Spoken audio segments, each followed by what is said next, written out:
That's another thing, is people think that their kids, if they don't have their kids getting their 10,000 hours of practice by the time they're 9, I've seen it over and over again. It doesn't matter. Like, what matters is having the passion. You can't manufacture a champion. You can't do it. That kid has to have that passion.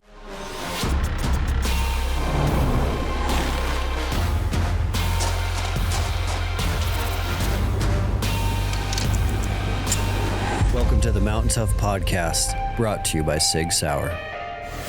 What is up, everyone? Welcome back to another episode of the Mountain Tough Podcast. We are so glad that you are here, and we love seeing you come back week after week for these episodes. It is our goal to bring you a special, inspiring, motivating guest every time, every episode, to help you sharpen your mindset, sharpen your mental toughness, put some mindset tools in your toolbox so that you can overcome adversity and live that always ready, virtuous, abundant life. Thanks for being here, and thanks for making us one of the top mindset, mental toughness podcasts in the country. If you are a new listener or a loyal listener and have a second to leave us a rating or review on the podcast store of your choice, those do mean the world to us. They mean a ton to me and the Mountain Tough team. We love seeing your guys' feedback come through. We are big believers in iron sharpens iron. So we love seeing your feedback, your guest recommendations, and the rankings and reviews do allow these episodes to get out to more people, to transform more lives. So if you have a second to do that, that would be phenomenal.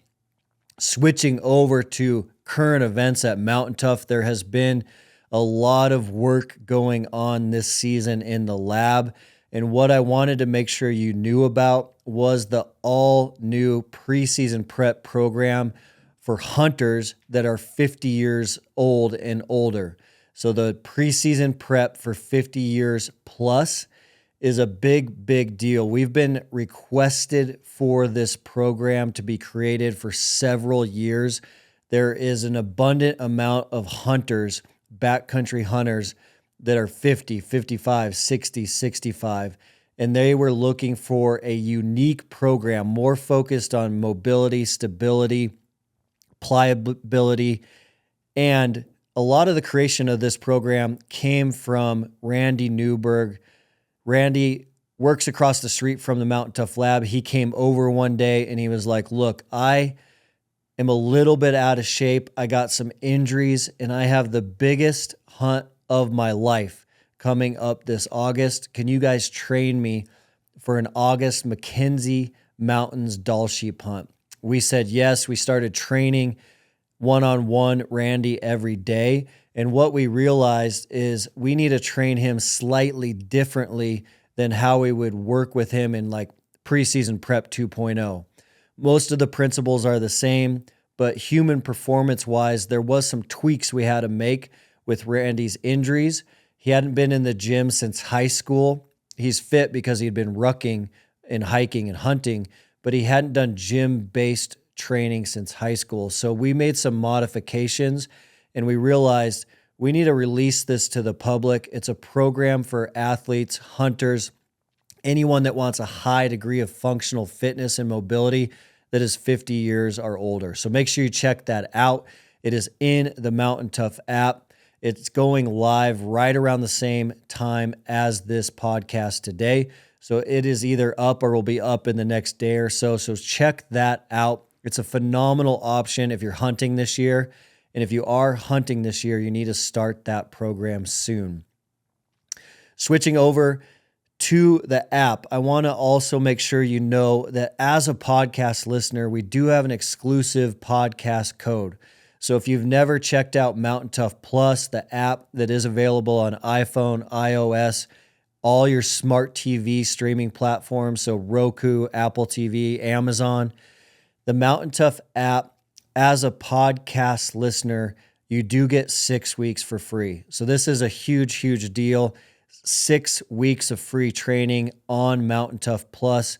That 6-week code is going to unlock the app, all of our physical programming, All of the minimal gear, at home, intermediate, beginner, elite level programming is there. The subscription unlocks everything.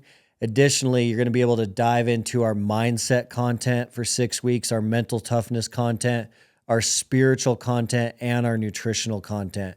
So this subscription, like always, unlocks everything that Mountain Tough offers. And as a podcast listener, as a special guest of this show, you do get 6 weeks for free. So that's a big deal. You can finish a lot of our programs in 6 weeks. Make a decision there if you want to continue your subscription.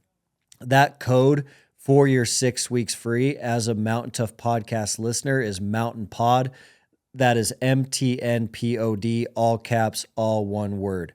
So just go to mountaintough.com and check out with the code Mountain Pod for 6 weeks free on the Mountain Tough Plus app. Now, very special announcement around today's guest. Today is a big show in the Mountain Tough studio. On the show today, we have Jocko Willink. Now, Jocko, most of you know, he does not need an introduction. He is a phenomenal human being. He is pushing a lot of men to pursue a great life. He's pushing that discipline. A retired Navy SEAL. I know you guys know his story. If you don't, Jocko, a retired U.S. Navy SEAL officer, co-author of the #1 New York Times bestseller, Extreme Ownership, How U.S. Navy SEALs Lead and Win. He's written several other books. In addition, he's written books for kids, mental toughness for kids.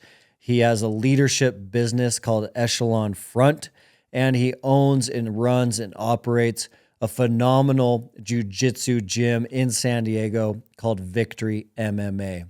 But more importantly, his main purpose in life is helping other people, and he does that every day in the content he's kicking out, his podcast that he's producing at a world-class level. He is an intense, motivating human, but he's also a great person with a golden heart for helping others. We dive into a 2-part conversation today. We spend a lot of time talking about what bow hunting means to Jocko. An awesome conversation on his newfound bow hunting passion. He's only been bow hunting for 4 or 5 years, and we unpack what that means to him, what that is teaching him. A lot of gold nuggets there.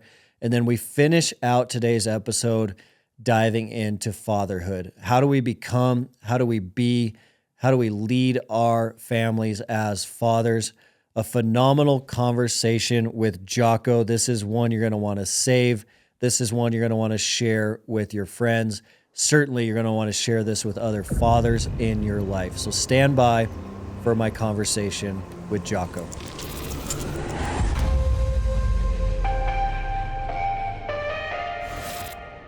You've been even like a corner man at the UFC before with some athletes? Yeah, that's where I went to most of them. Most of them I was working, most of them I was working, but even when you're working, if your person fights, I never had like the main event. I was never cornered anyone on the main event, but you're fighting earlier in the night, you get to watch all the fights, and it's still really cool to see. And you have the ultimate backstage pass because you have the cornerman pass, so you can just walk around. And a lot of the really good seats, the rich people don't show up until like the main event, so you can just go sit in really good seats and watch the fight, and it's pretty awesome. That's incredible. I was really impressed with the energy in the room, the fans. I mean, the energy is insane. Yeah, going to a UFC certainly is a next level experience compared to watching on TV. And look, watching on TV, sure, you're going to get better angles of the fights, you're going to see more, but the hype at a UFC live is undeniable. Yeah, undeniable. That, like, some of the guys were talking about, it's better than the Super Bowl. I mean, the energy, you can just feel the crowd in your chest at different moments. It's incredible.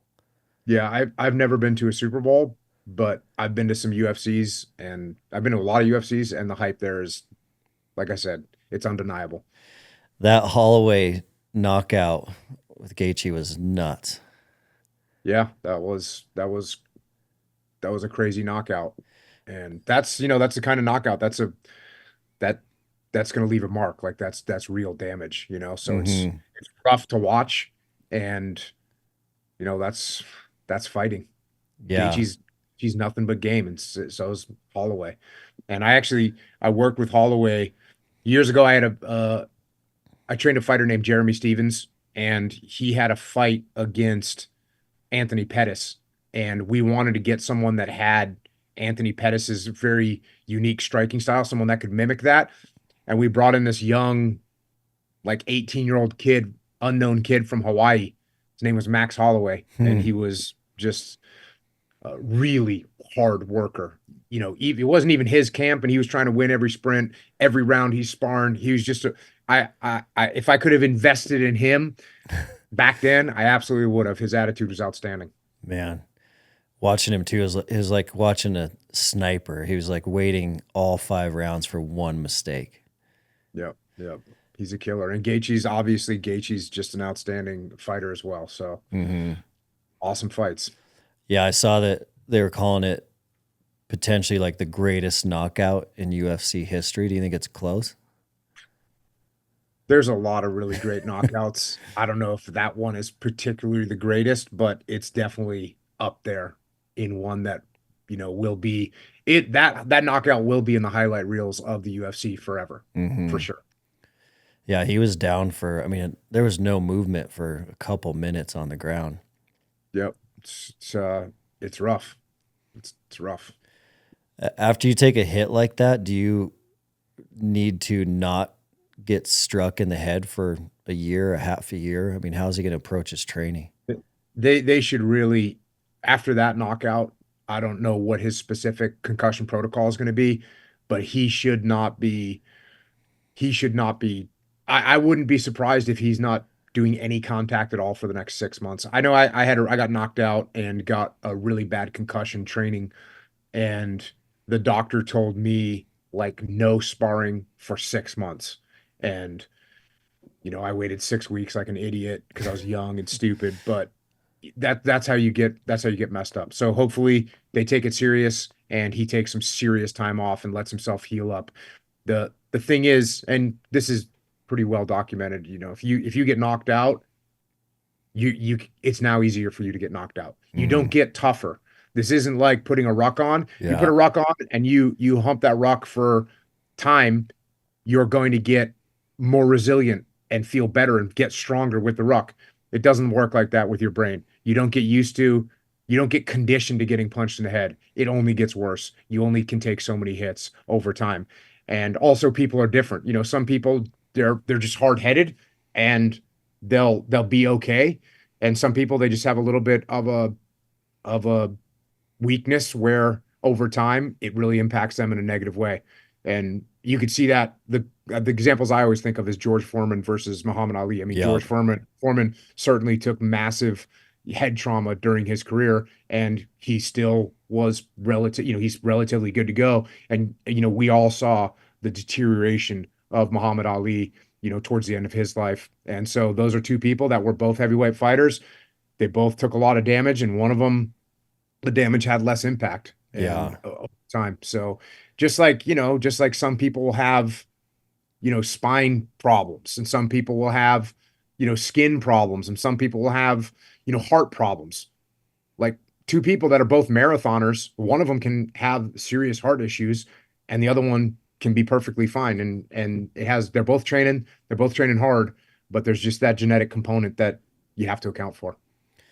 Yeah. And those TBIs nowadays that are so scary too, just with the brain not healing, having those later in life effects, not only the mental cognitive function, but the depression, the suicidal thoughts, that stuff catches people off guard all the time. Yeah, it's very disturbing. And the type of, when I was in the military, you're getting exposed to that stuff, even in the 90s when there was no war going on.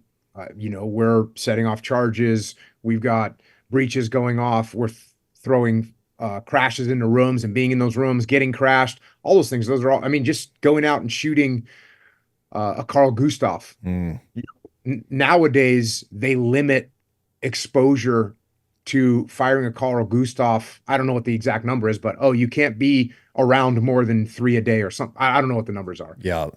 When I was a young SEAL and I was the range safety officer and the other guys that were range safety officers, we'd go out there and eat 30 of those Carl G rockets in a day, or law rockets, or whatever, AT4s, whatever the weapon was. We'd go out there and just RSO, and you're getting your bell rung every time, and that's your job, and you do it. So they're definitely being more proactive in keeping guys' exposures mitigated as much as they can. Yeah. Yeah, it is. I mean, the more we learn, the better we get, which is awesome. You even see that just on the human performance side, the innovation like of those fighters was definitely something that caught my eye too, and you see it in the NFL, you see it everywhere. Athletes now versus 20 years ago, all these innovations stacking on top of each other. I mean, the human performance levels that we're at today are incredible, and it still kind of feels like we're kind of just scratching the surface on a few things. Yeah, no doubt about it. The knowledge and information that we have now compared to what we had 10 years, 20 years, 30 years ago, it's radically different, and yes, radically improved. So like someone like Gaethje and Holloway at that level, are they training multiple times a day, like a 2-hour session in the morning, 2 hours midday, 2 hours afternoon? Is their full-time life training for that fight? Oh yeah, definitely. But one thing that's interesting is Max Holloway doesn't spar anymore. So he's one of these, and there's a whole camp, and it's pretty prevalent now, of people that they're not sparring because they recognize that even all those light punches that you take sparring, they add up over time. And so when I don't say they don't spar at all, but they very, very much minimize the amount of sparring that they do. And they focus on their timing and their technique as opposed to actually sparring all the time. So then you get someone like Sean Strickland, and Sean Strickland, he spars, 5-6 days a week. And that's just how he lives his life. So there's definitely different camps there. But I would say one of the biggest evolutions is some fighters sparring less, a lot less than what we used to. When I trained fighters back in the day, we would just spar. We would spar sometimes with just MMA gloves. We wouldn't even use boxing gloves. We would just spar like an MMA fight, like 5 rounds. We're going to spar. We're going to fight. You've got to fight in 4 weeks. Cool. We're going to spar 5 rounds today, you against me. And that's what we would do. And we did that a lot. And look, do you take a little bit off of your striking? Sure. Of course you do.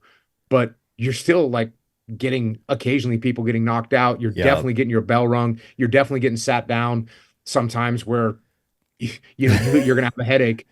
So I think right now, one of the most interesting advancements in training for MMA is actually less sparring. And that's been pretty prevalent. But then again, like I said, there's guys like Sean Strickland, who's out there all the time.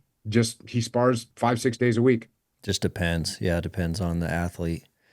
And your martial arts trajectory in life started a little bit later, like in your 20s. I know that you kind of went in and rolled with Dean Lister and kind of got hooked since then. Well, yeah, I was actually a SEAL Master Chief. I was on my first deployment, and the SEAL Master Chief was the equivalent of a white belt in jiu-jitsu. He had very limited skills for 1992, 1993, but in 1992, 1993, if you knew any jiu-jitsu, you were just going to dominate. And so this old Master Chief, and great guy, I mean, I still know him, but this old Master Chief, he brought 4 or 5 of us into the judo training facility on this Navy base and just rolled us up, choked us out, tapped us out. And that was my introduction to, there's a superpower. There's a magic power, because there's no way that here I was 21 years old and, fresh out of SEAL training, 200 pounds, I should be able to destroy this 40-year-old old man, Yeah. Master Chief, and he just, and same, all the guys, he just tore through us. It was no factor, and that's because jujitsu is a technique that if you don't understand that technique, you're just gonna get annihilated. So that happened. I trained for a while there, and I kind of got the basics of jujitsu down. Which again, in the early '90s, this is pre UFC. Yeah. So if you did jujitsu, you were just going to win. Like you were going to win any interaction that you got in because the other person literally did not know what to do. And so I was like that for a few more years. And then, yeah, my friend who was actually originally part of that group, another SEAL, a guy named Jeff Higgs, when we had got back off that deployment, he sought out and found jujitsu and started training all the time. And so fast forward like a year and a half, 2 years, he comes over to my house and he says, "Hey, you want to train?" And I said, "Sure." And again, I was a lot bigger and stronger than he was. And we went out across the street into the park on the grass, and he just tapped me out a bunch of times. I said, "What are you doing?" Yeah. And he said, "I'm training jiu-jitsu every day." And I said, "Where?" He gave me the address. I was there the next day. And yeah, that's when I met Dean Lister. And that's when I really got obsessed with training jiu-jitsu. I did it every single day, a couple times a day. And I did it for until right now. Man, that's incredible.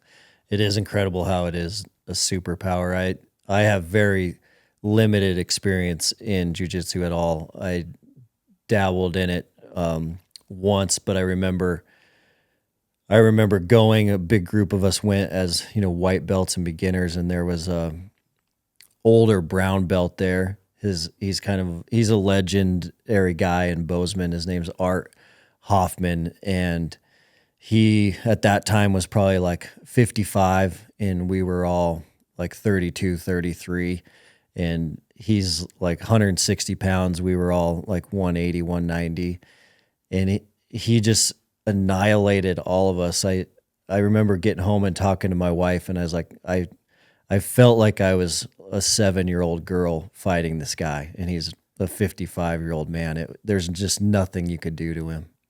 Yeah, that's the jujitsu. It's an amazing thing, and I encourage people to get into it all the time because it's a skill set that if you're a human and you're going to interact with other humans, there's always a possibility of some kind of altercation taking place. And if you know jujitsu, you can handle it yourself, and you can usually, hopefully, avoid the altercation. But in the event that you can't, you'll be able to handle it. And you went all in. After your military career, you bought, owned, and operated a jiu-jitsu academy, correct? Yeah, still have a big MMA gym here in San Diego. We got jiu-jitsu, boxing, Muay Thai, wrestling. We've had it since 2007. Yeah, so it's an awesome place.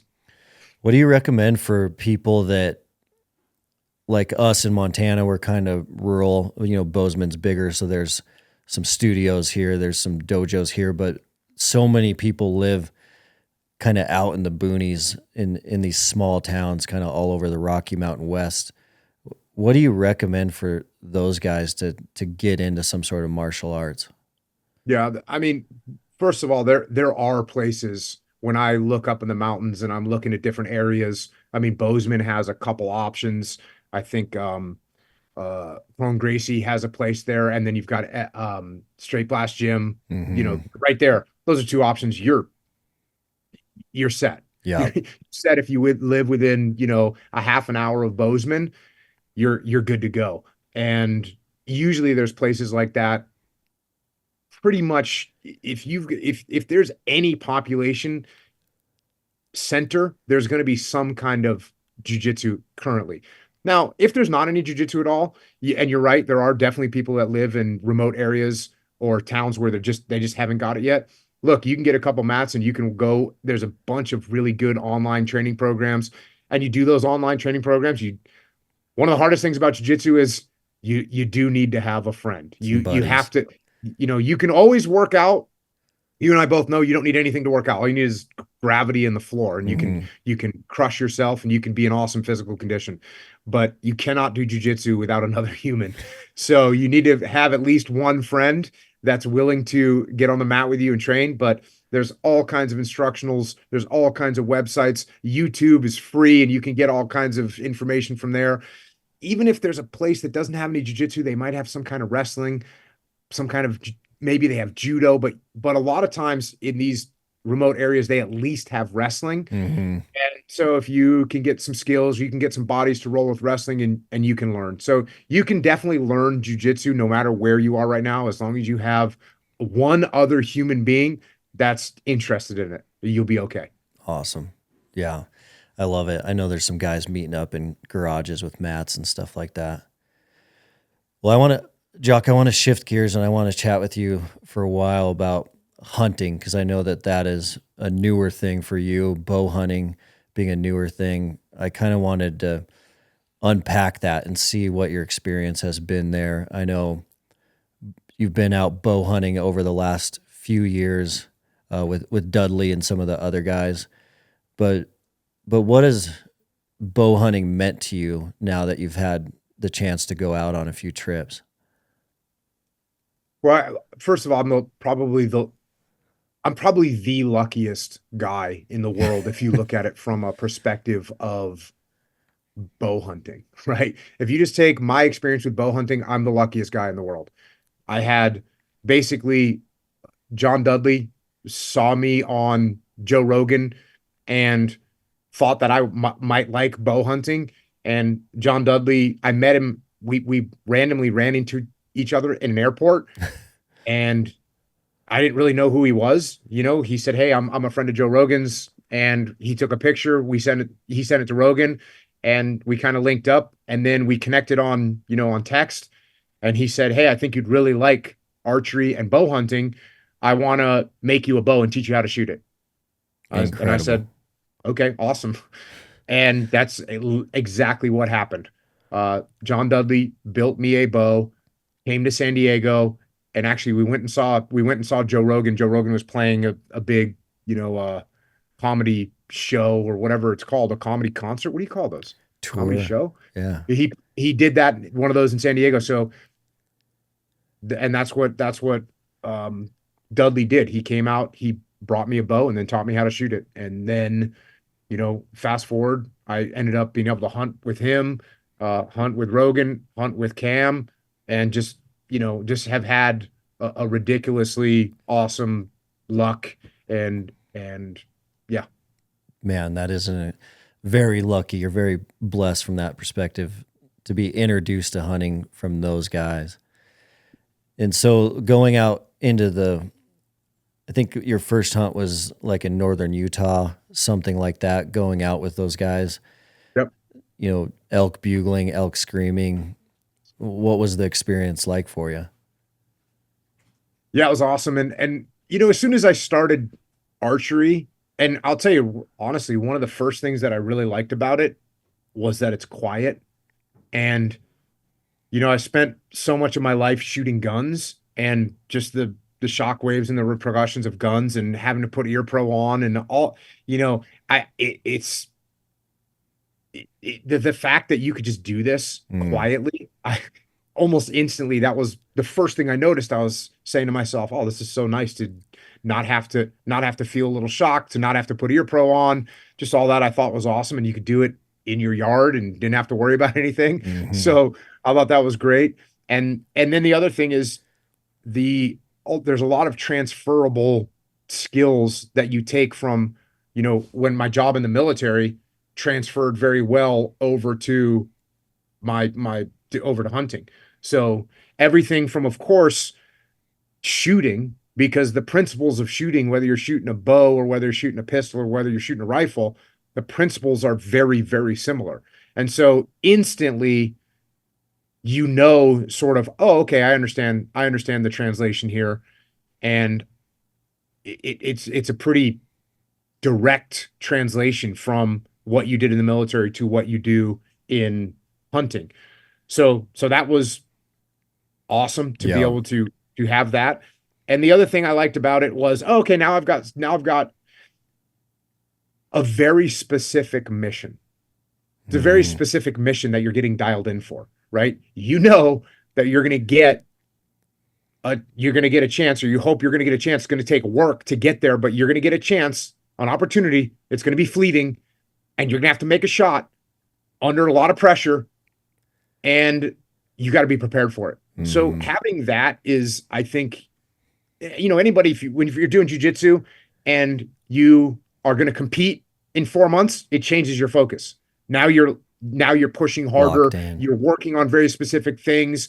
You're dialing in your areas of weakness. You're honing your strengths. And so hunting, I felt the same thing. Okay, well, I need to make sure I get my reps in. I need to make sure I'm ready to run up a hill and take a shot when I might be a little bit out of breath. So it's just having a nice focus on what you're looking for, and having a mission like that, I think is very beneficial. And I think that's why you see a lot of veterans that are getting into it, because they're used to training for a specific mission, and now you get to train for a very specific mission. It's a very specific mission, and you get to train for it.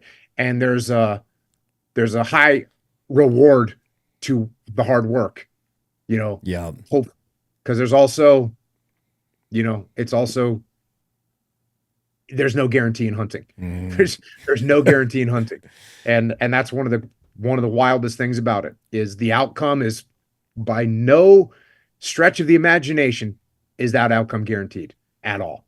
And, I've anybody that hunts understands that. Especially bow hunting too. Yeah. Especially bow hunting. And that's I guess what makes it so rewarding when you finally, get that shot, and you get a good shot, and you hear that bull go down.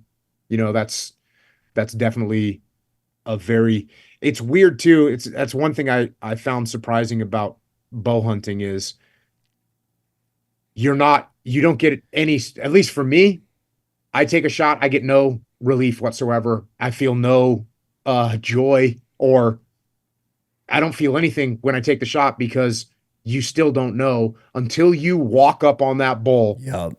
Don't know if you got that bull. And that's a tough lesson. It's tough.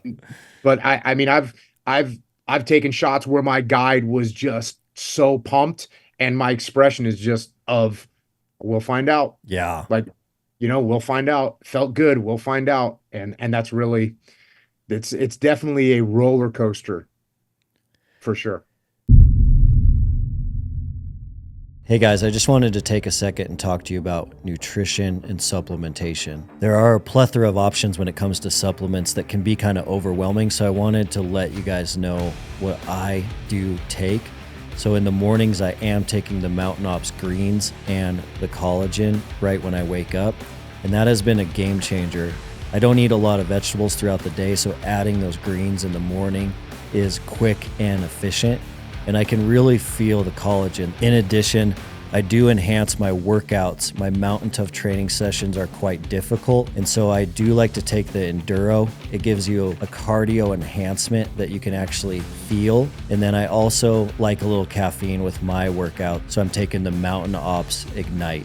Lastly, it's really important that you are getting enough protein and recovering after these difficult sessions. What I do know is, even following a strict whole foods diet, I'm not getting nearly enough protein on most days unless I take a supplement. So I do take the Mountain Ops protein after my workout to make sure that I'm hitting about 1 gram per body weight for a functional athlete. So taking the Mountain Ops protein with some creatine after my workouts has been huge. Those are the products I am taking and that I recommend. The Mountain Ops team is giving Mountain Tough Podcast show listeners an exclusive discount to their products. It is a great deal. So for a first-time purchase on mountainops.com, you do get 20% off. All you need to do is go to mountainops.com and then use the code MountainTough at checkout. That's MTNTOUGH, all caps, all one word. Apply that as your promo code at checkout, and you're going to get 20% off your first order. You've been listening to the Mountain Tough Podcast. With archery elk hunting, it is like the stars have to align. Everything has to come together so perfectly to even allow that shot to be possible. I mean, you have bulls coming in, cows coming in. None of them can see you draw. You got to get past the draw, and then you need to have no branches in the way, no limbs in the way. You need the perfect angle. It's like the stars align, and then you still take that shot, and there's still is a whole other component because elk are so tough. A little high is going to have some problems. A little low is going to have some problems. I mean, it's a really technical thing for sure. Oh yeah. It's yeah. It's a very technical thing.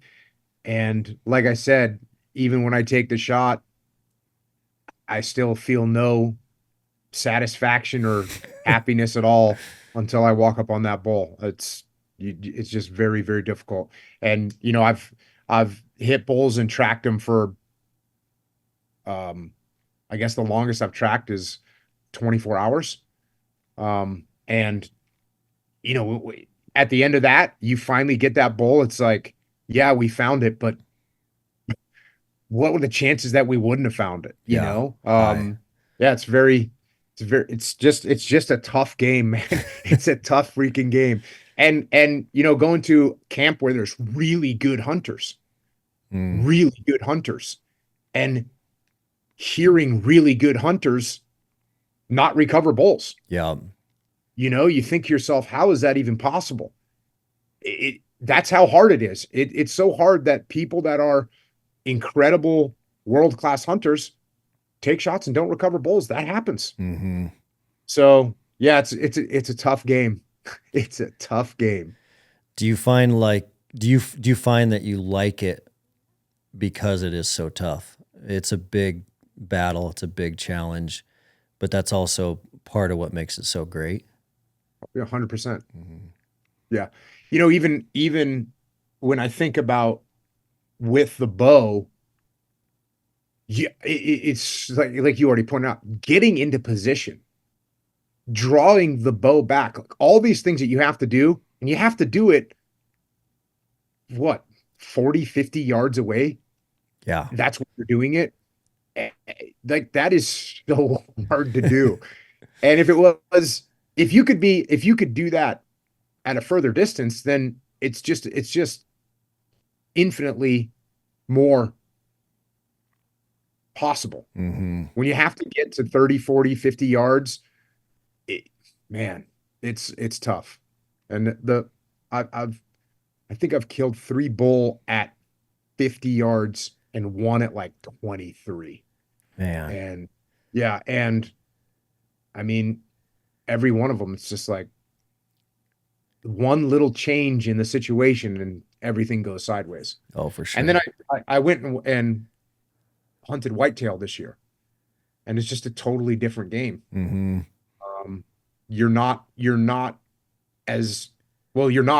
You're ambushing them, right? You're waiting for them to walk in. You're not actively hunting them. You're ambushing them. And you can do that obviously with elk too, but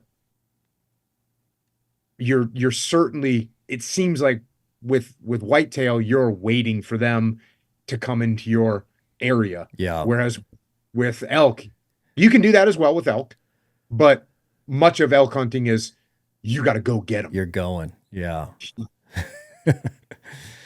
Yeah. The physical demands, of pushing after bugling elk can get pretty awesome at times. Yep, for sure. Yeah. This past year, I didn't kill an elk, but one of the situations I was in, I was literally running up a hill, hiding behind trees, and there was a big bull elk raking, and I probably got 15 yards away and was behind a tree, started to draw back, and he just looked up and took off. But I would have been taking a shot after running probably 300 yards up I don't know how many degree, but a very, very steep hill. Just heart rate's jacked. Yeah. Heart rate was jacked. And that's what we train for, right? That's what we're doing. That's why we're doing hill sprints. Mm-hmm. because we know we might be in that situation. You're not going to have time to take your breath. Unfortunately, I didn't even have time to draw on that one. As soon as I started to draw it, he like took off. But yeah, that's what you got to be ready for. You got to be ready for, I'm going to sprint 300 yards up a hill, draw and shoot within seconds. And you got to make that shot. It's definitely challenging. Yeah, it's awesome. I remember a big bull I chased down one time. He was bugling, screaming, pushing a bunch of cows, and he was a really nice, like 350 class bull. And I was able to drop in this same drainage he was in and get up next to like a 30-foot cliff wall. And so the cliff wall was on my back and he was coming below me. So I knew there was nowhere else he could go but right by me. And he came right by, but he was so close, I was going to have some real problems drawing my bow. And so I remember having to wait for his eyeball to go behind a tree. And I was like, as soon as his eyeball goes behind one of these pine trees, I could draw. And there's no way this thing's getting out of here. It's like 23 yards. So I watched the eyeball go behind the tree, draw like a calm, smoothly, and he still saw me and just jetted out of there. Like, they have that extra layer of senses. It's crazy. It is a tough game to play, that's for sure. Do you find, especially that first time you went out, that very first year, that adrenaline of them like bugling in your face at 40 or 50 yards, did you find it like giving you the shakes at full draw? Oddly enough, I feel very detached when I'm hunting. And actually this year, when I shot that whitetail, was the first time I had a camera guy with me that was filming me. And well, it wasn't even him filming me. There was a GoPro. And so I got to see what I look like when all the adrenaline's pumping and all that stuff. And I looked like I was, brushing my teeth, just Really? almost no emotions whatsoever. Very flat. I mean, my face was just totally dead. And yeah, so I think I go into a mode of almost a very, very detached mode where I'm just going through the shooting protocol. I'm just looking at my sight, making sure my peep sight's there, looking at my pin, putting it there on the spot, and then just going through the shot protocol. And that's what I'm doing. I think I kind of remove all the mayhem from my process. And that's, yeah, I call it detachment. You do the same thing in a gunfight. Yeah. I'm going to take a step back, make sure I'm not panicking, make sure I'm looking around. And so I have that very similar thought of, okay, yep, here I'm going to go through the protocol. And it's a very mechanical thing. And, like I said, I got to see myself doing that this year. And it was very, even after the shot, and his shot looked like, again, shot looked great, but there's literally no celebration at all. Just me, okay, let's give it a few minutes and go check for blood. So, and I have had that. That's kind of the way I felt on in all these situations, just very detached and unemotional is kind of how I feel. Yeah, probably due to a lot of your military training and just all those reps. Yeah, the reps. Actually, the last bull I shot in Utah, he was walking down. My guide was doing a great job hauling him in. He pulled him away from the herd, and he starts walking down to see what he's hearing. And he's walking down, and I'm ranging him. He's at 87. He's at 76. He's at 68. Back out to 82. And then he disappears in some trees, walks, and then he steps out. And when he steps out, I range him, and it's 50.0. And, I'm thinking of all the times on the range where I'm dialing 50.0, and I'm just like, yep, this is going to happen. Yeah. And just dialed to 50. I was behind a tree, dialed to 50, drew back, stepped out from behind the tree, and just, again, there's not really any huge thoughts going through my mind. The only thing I'm thinking is like, you know, where's your peep sight? Yeah. How does Bubba look? Yep, Bubba looks good. Stand proud. It's kind of like my thing is just like, nice, good form. Going through this is all stuff, like Dudley taught me how to do this stuff. Dudley taught me the protocol, and I just try and stick with the protocol. Love it. That's awesome. I talk a lot about on this show specifically, there are so many men in the country, men and women, but if we focus on men for a second, that are struggling with complacency, passivity, mediocrity, anxiety, depression. There's a lot of guys out there struggling, and we know that like fitness is going to help them with that. Doing some hard things in the gym is going to help. Jiu-jitsu is going to help. Martial arts are going to help. But one thing we talk about a lot is there is a unique thing going on in hunting that can make some significant differences. One is, you probably experienced this on many of your trips, especially the elk trips, is a lot of times, many times on those trips, there's no cell phone service, or it's very limited. So you're getting no texts, no emails.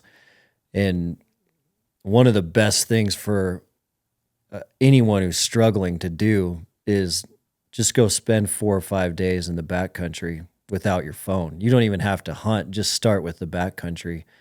But hunting starts stacking all these positive things on top of each other, because you have fitness, like you got to do some work to chase elk, and then you have vitamin D, you got the outdoors, you got the scenery, you got, the beauty of creation. Your phone's not working great or at all.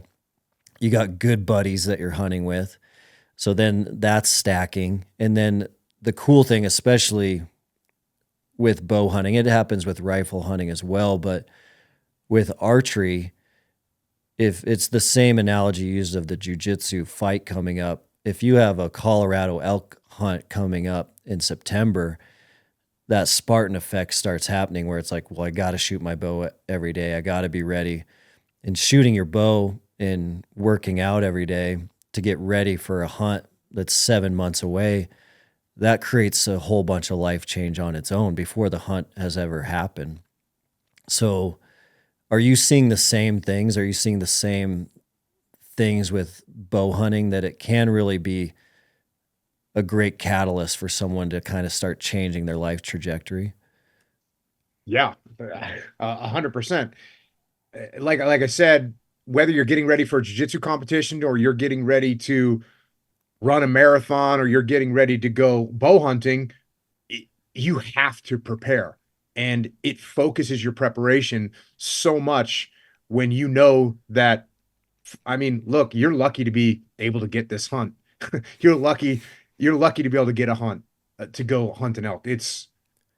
You're very, very, very fortunate if you've got that opportunity. And so you got to prepare for it. And yeah, that means, what is it at that moment in that particular hunt? What moment of preparation is the one that you're going to need? You don't know. You don't know. Taking high angle shots, right? Taking high angle shots, what does that look like? Have you prepared for that? Because that might be what you need. Taking some small window shot where you've got a very small window that you've got to shoot through, and you got to understand the trajectory of your arrow. Is that the component of training that you needed? Is it just the component of you ran 300 yards up a hill and now you've got to get your breath under control and get a shot off? Is that the component of training? Is it that you're going to get one shot and it's going to be at 84 yards? Mm-hmm. Is that going to be the component? Is it going to be the component that you're going to take a shot at 10 yards, but it's a frontal shot that you didn't prepare for? So which one of these components is it going to be that you needed at the moment of truth? And actually, the frontal shot, when I talked about that story about running up that hill, I got up to the top of that hill. As I was drawing back, that was going to be a frontal shot at like probably 15 yards. Mm-hmm. And I hadn't done enough thought about that frontal shot, because what do we hear about frontal shots all the time? Well, at least for me, hey, don't take them, like avoid them, don't take them. Risky. And I always had that attitude, like, hey, if it's a frontal shot, that's too small, it's too tight of a shot, it's too easy to miss. And so I never really thought about it. What I didn't think about is if I'm at 13 yards or 15 yards, like I can drill something. And so you've got to know exactly where you're going to shoot. So like I said, I didn't get to draw, but when I went back that night, I was like, okay, let me reconfirm what to exactly where I'm shooting if I get one of these frontal shots. So that's now part of my preparation. Okay. We all sit there and look at that broadside elk, quartering away, quartering to, we look at it from every single possible angle to know where we're going to aim. And I did that for however many years, 4 years of doing that. And I always thought frontal shot, no, I'm not, I'll wait, I'll wait. But that might be the shot that you need to take. Yeah. So, and especially if it's that close, it's like, okay, that thing's it. I can definitely nail something very accurately at 15 yards. Yeah. So I need to be prepared for that. So that was, again, it's one of those lessons learned where you look at everything that happens and you need to be prepared for every possible outcome. And that's what the training focuses you on, is trying to cover as many variables as you can so you're prepared for whatever minute opportunity presents itself. Will you be ready for it? And, I'm sure someone will say, because I mentioned, you might have a shot at 84 yards, and we all know that's not a good shot to take. But if you wound an animal because you screwed up a shot at 30 yards, and now you've got another opportunity when it stops at 84 yards, you better be able to take that shot and be prepared to make that happen. So, yes, absolutely. Having the hunt on the calendar will get you focused to train for all possible outcomes that you might come into. Yeah, I love that so much, because if you have like a 45-year-old working professional American man that is struggling with some discipline, and he's not gonna, let's say he's not gonna go down like the martial arts road, just by him committing to this mission of bow hunting is extremely valuable, because of everything you just mentioned. There's a lot to train for, a lot to get ready for.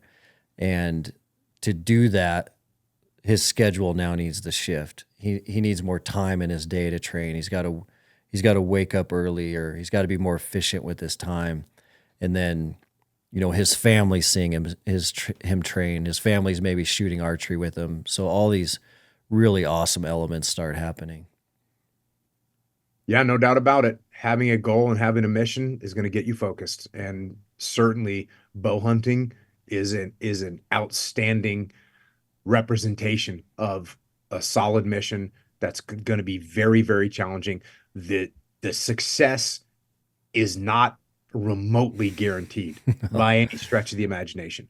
I mean, I think what the average for someone that goes on an elk hunt is, it takes 9 years. 1 out of 9 years is what I've heard it takes for a normal person to go out and make this happen. So you're really going to train and plan and prepare and train and plan and prepare, and you still only have a 10% chance of being successful. Yeah. So it's a rough game, but also the preparation itself is enjoyable, right? It's enjoyable to go and put some arrows downrange, and you don't have to go shoot 100 arrows, but if you go shoot, your whatever you're doing, 40, 50, 60, 70, 80, 90, 100, and back down to 40, like that takes 40 minutes. Okay. You're good to go. You feel good. And then you go for a ruck because, you might be packing out. Like all those things, they're enjoyable as well. It's not like they're a net negative on your life. They're all a net positive on your life. For sure. I've often said that about like firearms training. And people would say, well, what are the chances that you're actually going to shoot somebody? I hope the chances when you're a civilian, I hope the chances that you actually shoot somebody is 0. That's what I hope for. But the benefits that you get from shooting are not just, oh, you're going to be able to defend yourself. It's like, it's your muscle memory, it's your movement, it's clearing your mind, it's getting control of your breathing. There's all these other benefits that you get from it that are beneficial. Same thing with jiu-jitsu. Mm-hmm. You can go through life and not ever get into a street fight, which is great, but you still got all kinds of benefits from preparing for something that's never even going to happen, or hopefully never happens. Mm-hmm. So both training firearms and training martial arts, you're both training for something that you hope never happens. And with bow hunting, you're training for something you hope happens, but there's still almost, there's only a 10% chance that it's going to go down like that. I mean, I have so many friends that go out and they come back empty-handed. I've come back empty-handed. I've come back empty-handed from some of the best hunting spots in the world. Yeah. It's hard. Yeah, guess what? It didn't happen. And there you go. That's the way it goes. And I don't look at all the time that I spent in preparation as I wasted time. I don't think of that at all.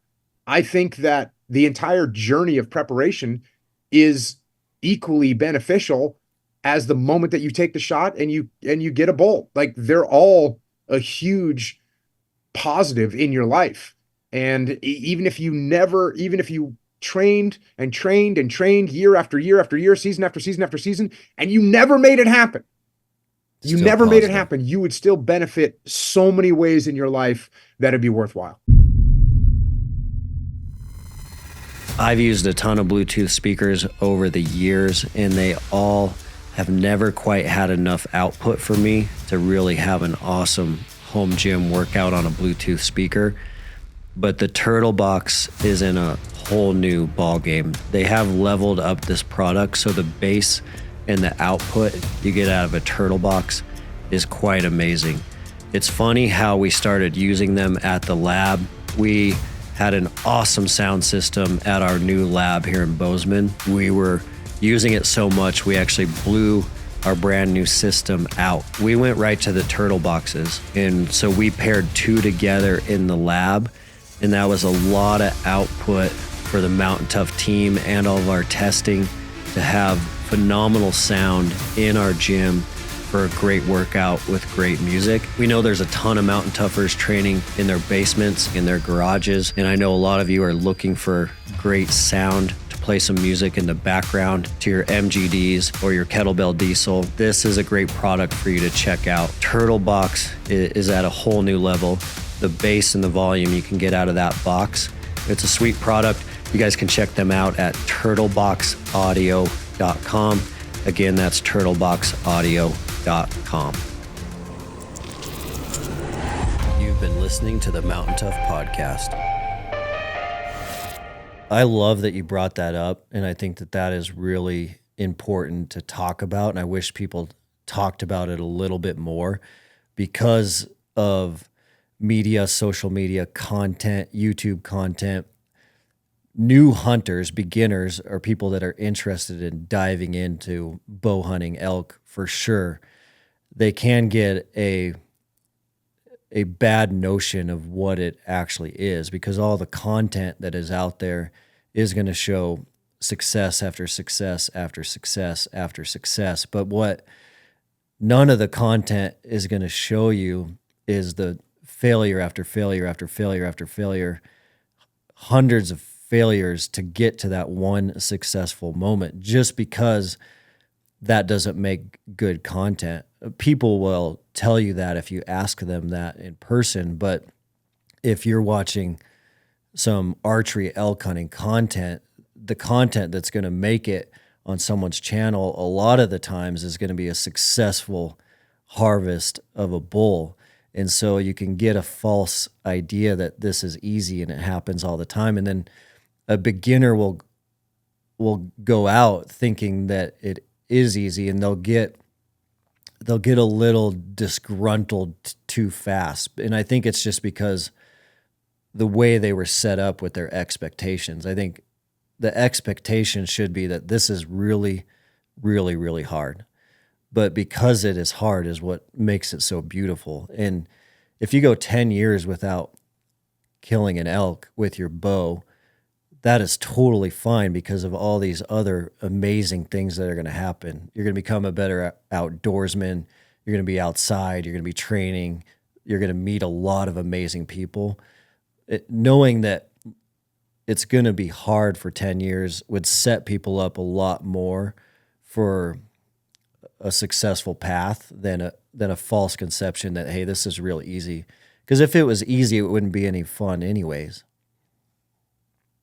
Yeah, yeah, there's no doubt about that. I mean, I have friends that go hunting, and I know you do too, that go elk hunting and they never see an elk.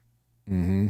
Spend 8 days in the field and they never see an elk. Maybe they hear some, but they never actually lay their eyes on one. That is not abnormal. Yeah. So, yeah, it's like I said, it's a rough game. It is a rough game. And you got to do it because you want to enjoy the whole process and the whole journey, and not just this one moment that is fleeting and you're lucky if you get it. And even when you get that shot, man, those elk are freaking badass. Yeah. And they are badass. And, I've been very lucky. I've recovered all the elk that I've shot. I've shot 4 arrows at elk and I've got 4 bulls. And that's, again, the very first one I shot, I hit him and I hit him and thankfully got him. I hit him in the leg and got an artery, and we were able to track him and he bled out quickly. But man. It's just luck. Lucky. And we tracked him in the field. This was me and Dudley. We tracked him in the field. And at this point, this is my first hunt.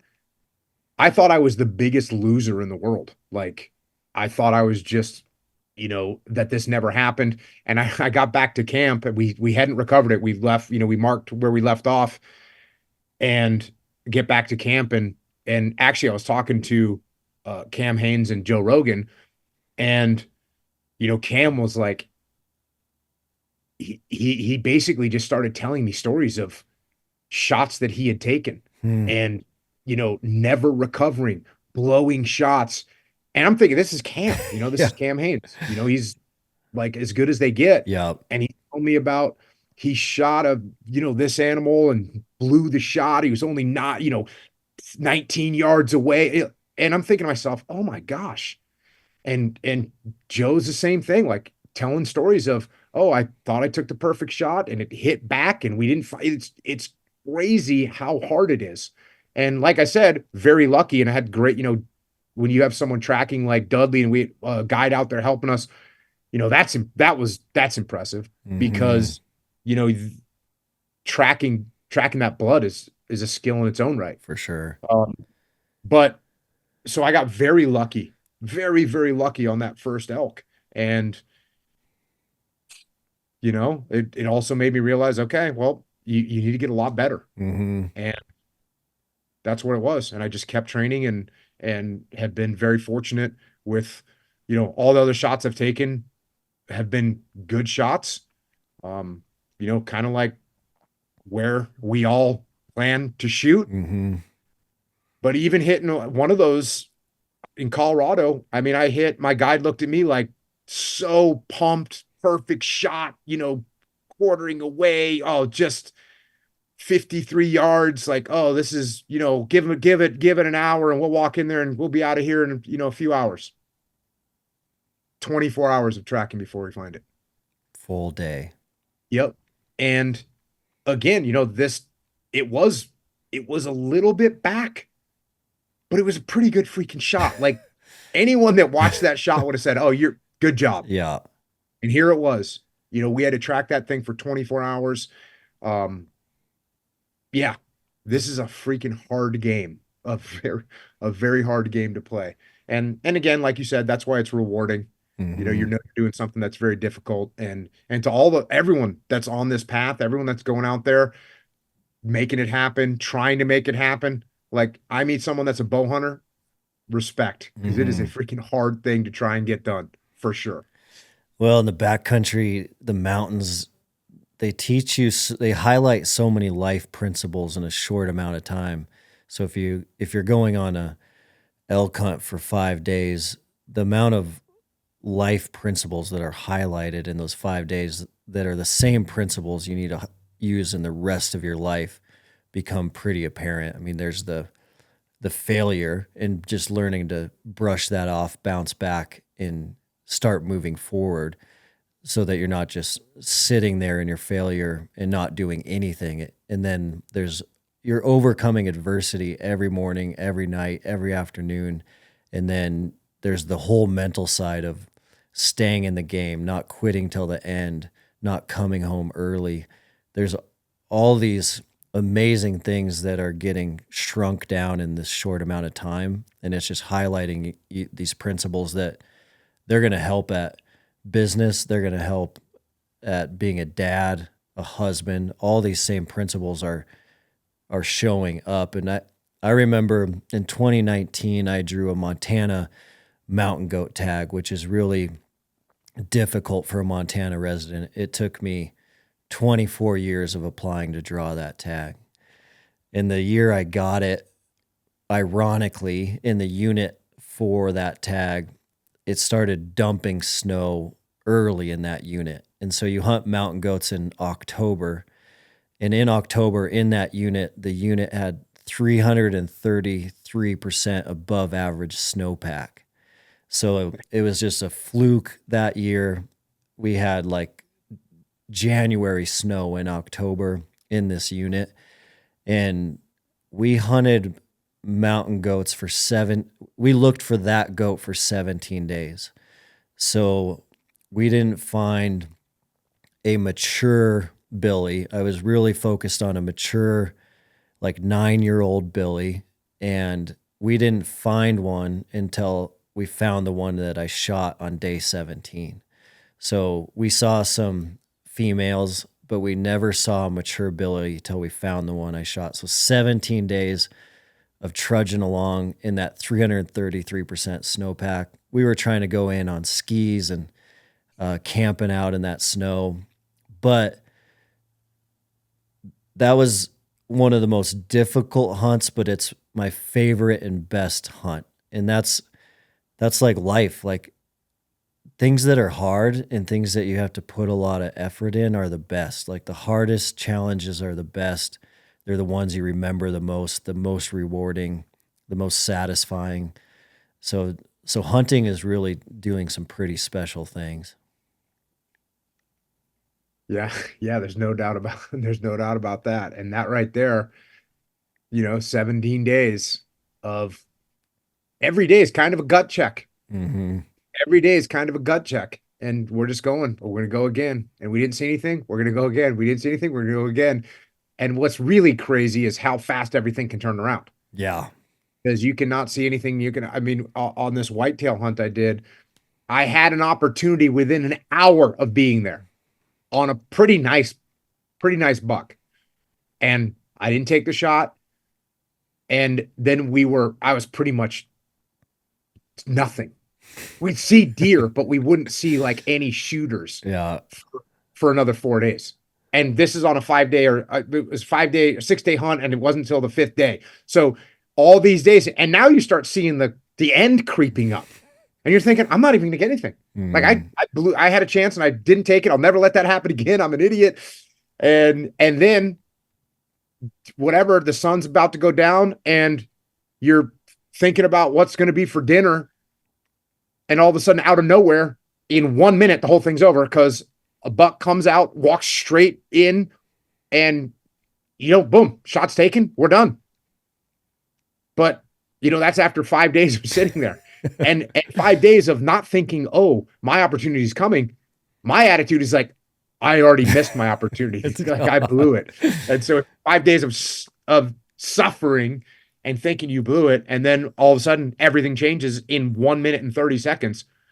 It's all different. You won. So it's an emotional roller coaster for sure. And same thing with, with that elk we had to track in Colorado.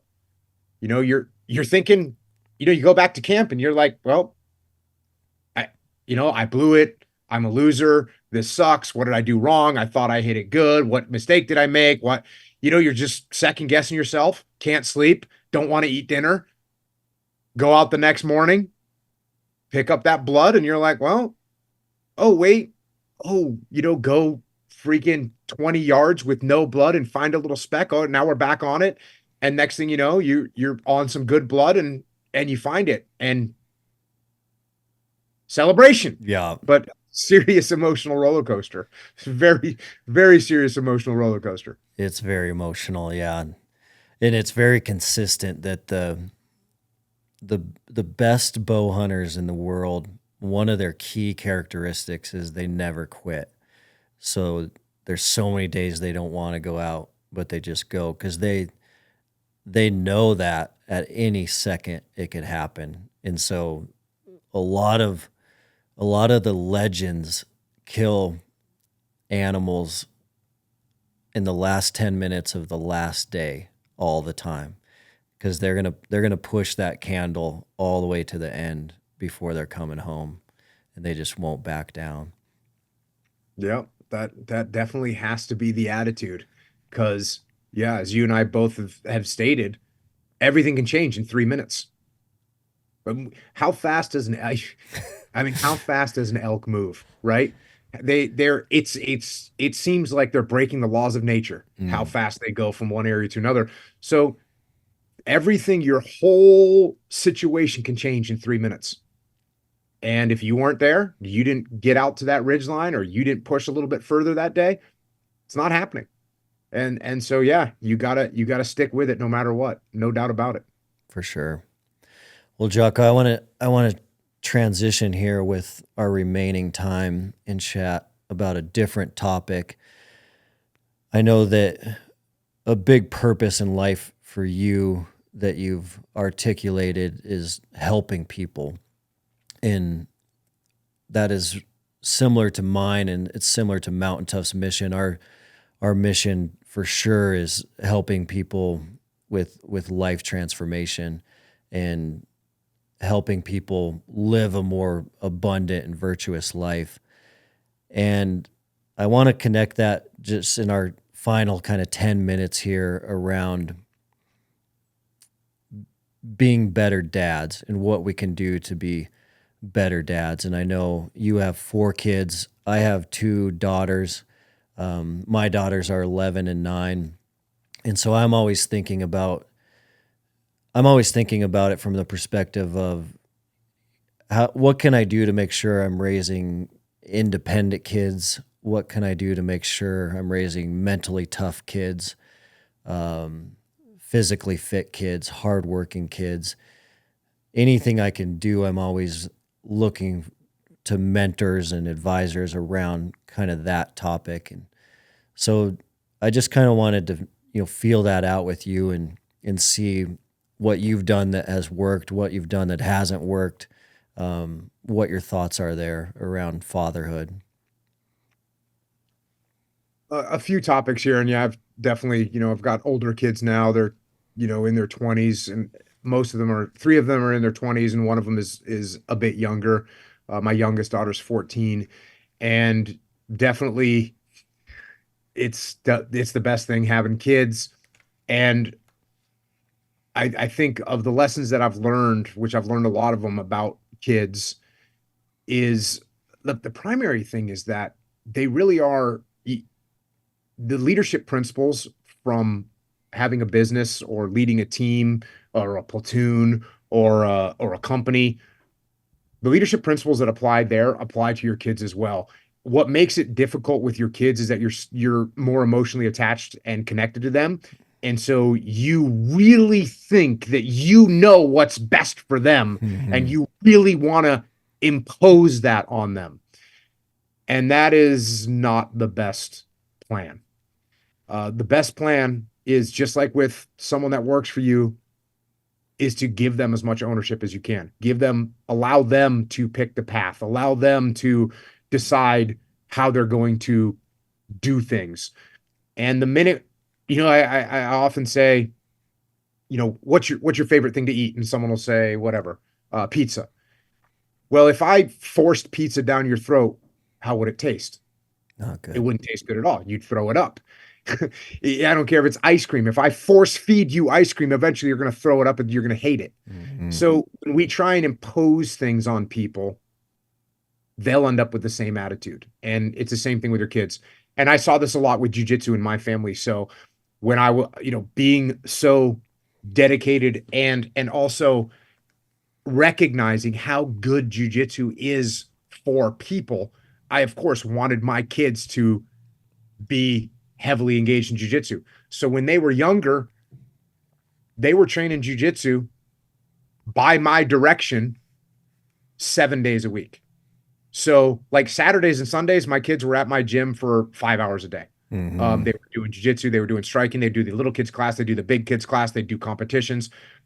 And when I put them in competitions and even in practice, I would make them go with the older kid, the better kid, the stronger kid, the heavier kid. And in my mind, I think I'm just making them better and tougher. But what I actually did was make them think maybe they weren't that good at it. Maybe they didn't like this because they're getting beat up by people that are bigger and stronger than them. Mm. And my kids, so I got 3 daughters and 1 son, and this was really the story with my 3 older kids. So my daughters, who are the oldest 2, by the time they're, 9 and 11 or something like that, or 10 and 12, they're just full on don't want to do this anymore. Yeah. And my reaction to that was to push even harder. Like, no, you will do this. And it took me a few months to say to myself, oh, I'm actually making them hate this. Mm. And what I did at that point was like, okay, I just backed off. And luckily, my son, he never stopped and he was always training. And I guess I held the line a little bit more than him, but he also wasn't quite as, he wasn't quite as, he didn't reject it as much. Because he had a couple buddies and they all did it together and they would hang out at the gym and it would be all fun. Mm-hmm. So what I did was I had to back off and I recognized like, okay, you're being an idiot. I'm being an idiot. Mm-hmm. And so I backed off and it's been great. All my, my 2 older daughters, they both, found their way back to jiu-jitsu. My middle daughter, Rana, she's like, competition, she competes all the time. She's doing outstanding in competition. Mm. My oldest daughter, she trains every day. Like everyone's into jiu-jitsu in my family, including my youngest daughter. So my lesson from that is don't try and ram things down your kids' throats. Let them try it. And look, if you got to say, hey, listen, here's what I tell people now. My kid doesn't want to train jiu-jitsu. Okay. You just say to your kid, listen, if you don't want to train, that's fine. We just got to do two days a week just to make sure that you can defend yourself. And that's it. Yeah. Just like you got to brush your teeth every day. So you have teeth, you got to train twice a week. You don't have to train any more than that. You don't have to compete, but twice a week, you're going to go in there just so you know how to defend yourself. I'm not always going to be there. I want you to be able to take care of yourself. That's kind of the minimum standard. Yeah. And you do that with everything, right? Okay. You hate working out. Okay, fine. You know what? Every Saturday, no matter what, we're going to do a 2-mile run. Like you don't have to do anything else, but on Saturdays, just to make sure you're healthy, you got to do as many pull-ups as you can, and you got to go on a 2-mile run with me. Yeah. And that's it. That's it. You don't have to do anything else, but that's the minimum standard. That's just to make sure you're healthy and good, and you can pull yourself up out of a bad situation if you're in one, and you can run away if you need to run away. That's it. So you can kind of talk about things in a way where you give them sort of some minimum standards and then say, yep, that's all you want to do. That's all you got to do. And that will allow them to see the benefits and allow them to kind of keep that level there. So when they get older and they do realize the true power of fitness and the true power of jiu-jitsu and the true power of, archery, and when they realize it for themselves, they go, oh yeah. And they got enough skill, mm-hmm. It's real easy for you. Like, hey, this is our business. Our business is working out and shooting archery. So if you don't want to shoot archery, if you hate it, that's fine. All you have to do is like on Wednesdays, you got to shoot 10 arrows. That's it. Stay you sharp. You don't have to do anything else. Just 10 hours 10 arrows on Wednesdays. I'll be out there. We'll shoot 10 arrows and then you can go do whatever you want. That's just the minimum standard because this is kind of what we do. And having that attitude and not thinking that you're going to make your kids aren't going to be who you want them to be. Mm. They're going to be who they want to be. And so you got to give them some room to grow and become who they are, not who you want them to be. Mountain Tough is the fitness app trusted by the dedicated. Mountain Tough ethos is backed by, we've always wanted to be the best in the world at helping our customers become more mentally tough. So inside the Mountain Tough app, you're not only going to find all of our physical training programs, but you're going to find additional training as well so that you can stay sharp physically, mentally, spiritually, and nutritionally. The Mountain Tough app also allows you to train no matter where you are, anytime, anywhere.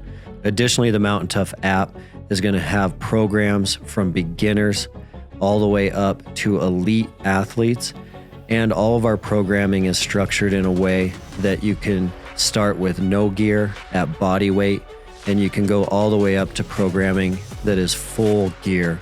So you can do that in a robust home gym or your local gym. There's no excuse for you not to start today. With Mountain Tough, you can conquer your goals with the ideal program for your lifestyle and schedule. Train with equipment or just your body weight on your phone, tablet, TV, or web browser. Most importantly, Mountain Tough will help you train your mindset so you are always ready for anything life throws your way. Mountain Tough is offering the Mountain Tough podcast listeners an incredible offer. 6 weeks free on the Mountain Tough app. All you need to do is use the code MTNTOUGH to redeem your 6 weeks of training. That'll be a 14-day free trial plus a whole additional 4 weeks of training. Just go to mountaintough.com and enter code MTNPOD for your 6 weeks free on the best-in-class physical and mental training app.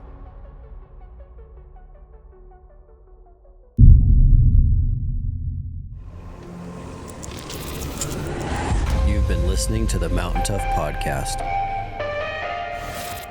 Man, that's really good advice. I love the concept of still including it, though, a couple days a week, because it is really common. And for sure, I've gone through it where you want to push too hard and shove things down their throat. Like my oldest daughter, I pushed hunting pretty dang hard, and she showed an interest for it early, and then we pushed that pretty hard, and she kind of backed off, and I was like, dang it. And then, but the idea of keeping it around once or twice a week like that is really wise, because then they can kind of fall in love with it on their own, instead of, if you back off entirely, then it's just not around anymore. Yep.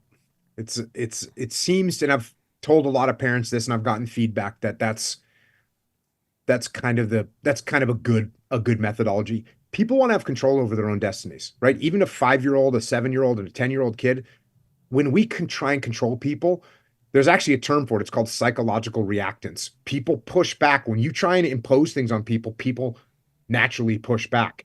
So when you give them the opportunity and you say, look, I know you don't really like hunting. That's fine. But just to make sure that you know how to work a bow, because this is kind of what we do in our family. This is kind of our business. Just so you know about it, just, on Wednesdays, like that simple thing. And it gives them control over every other day of the week. Yeah.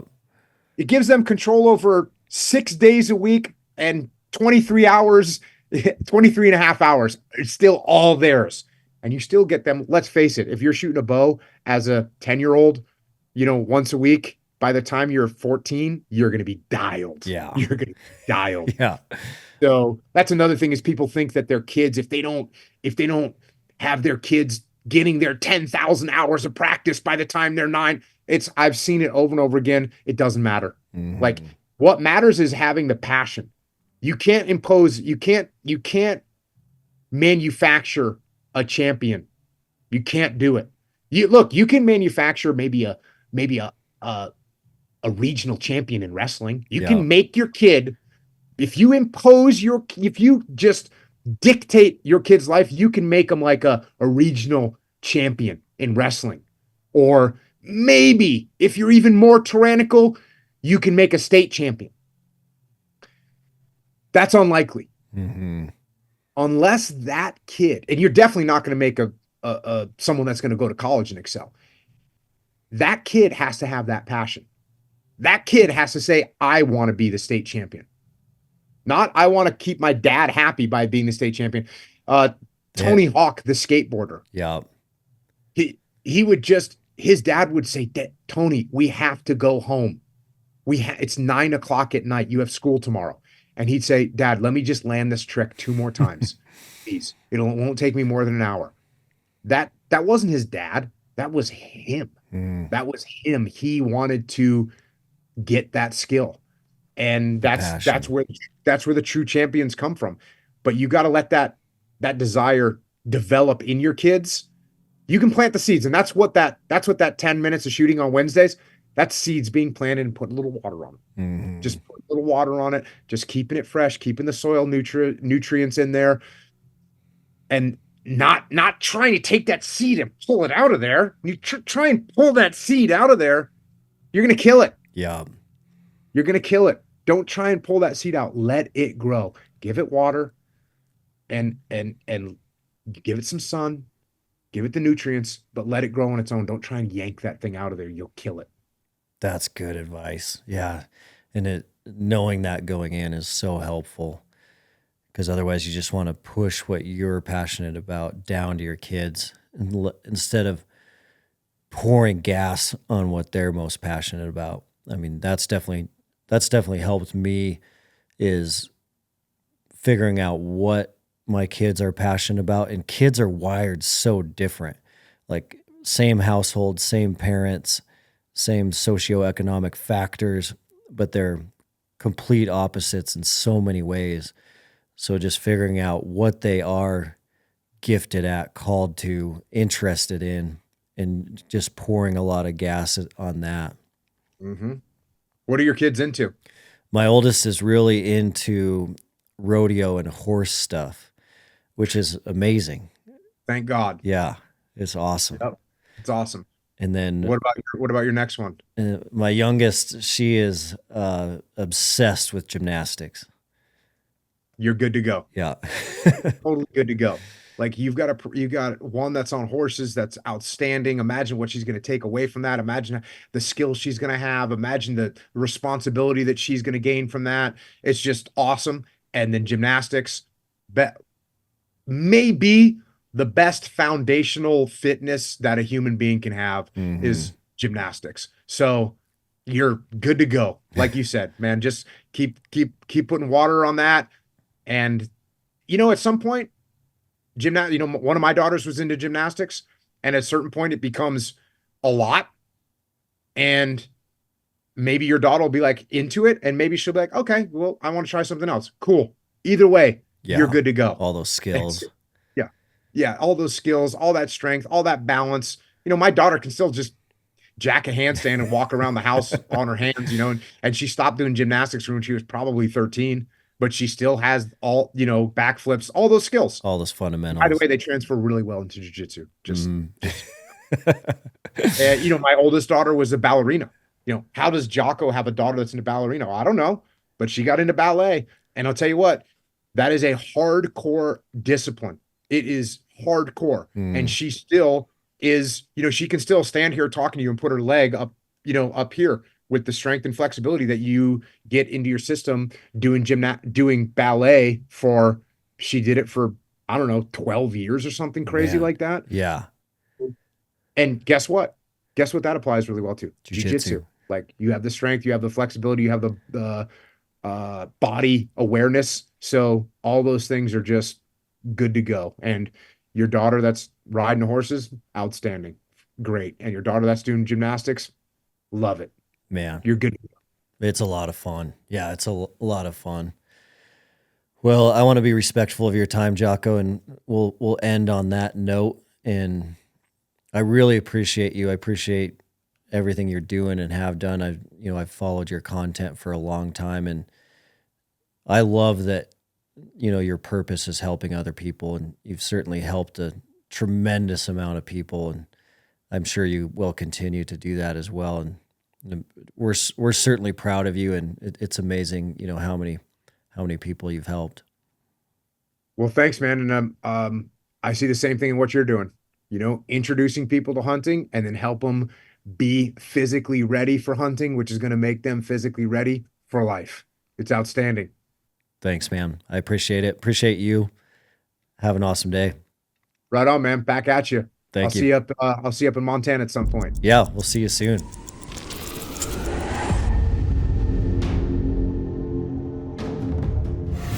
Man, thanks for listening, everyone. What a phenomenal conversation with Jocko. Really cool to hear about his newfound passion for bow hunting and how serious he is taking that.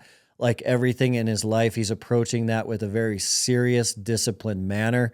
You can hear in his words how the technical skills of bow hunting matter to him. He wants to be a proficient hunter. He's going to train. He's going to be physically, mentally ready, but he's going to be tactically ready. He's going to know his bow. He's going to know how it shoots before he enters the woods this fall. Really cool to hear how that has transformed him as an adult onset hunter.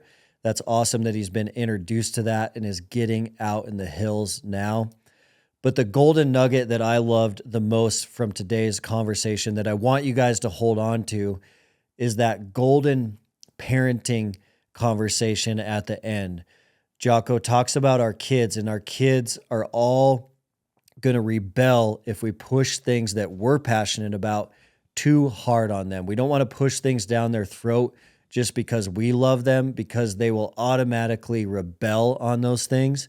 And he gave some phenomenal advice there at the end, that we don't want them to not be exposed to it, like hunting, archery, jiu-jitsu, for example, but we have to make it so that there's not so much pressure. So he brought up the example of, hey, you need to shoot 10 arrows every Wednesday because our family hunts. So you're not pushing archery 5 days a week, 7 days a week. You're exposing them, you're teaching them that skill, and you're setting up the environment where it's up to them if they want to fall in love with that skill or not, but they have it and they're not pushed completely away from it. That was great advice that I'll certainly apply in my household. A really good nugget there at the end from Jocko. Thanks so much for being here. Thanks so much for listening to the Mountain Tough Podcast. If you want to learn more about Jocko, check him out on Instagram or on his YouTube. His YouTube is loaded with world-class mental toughness content. His YouTube is at Jocko Podcast Official. So make sure you check that out. I love you guys. Thanks so much, and we'll see you next week. Thanks for listening to the Mountain Tough Podcast. We'll see you next week.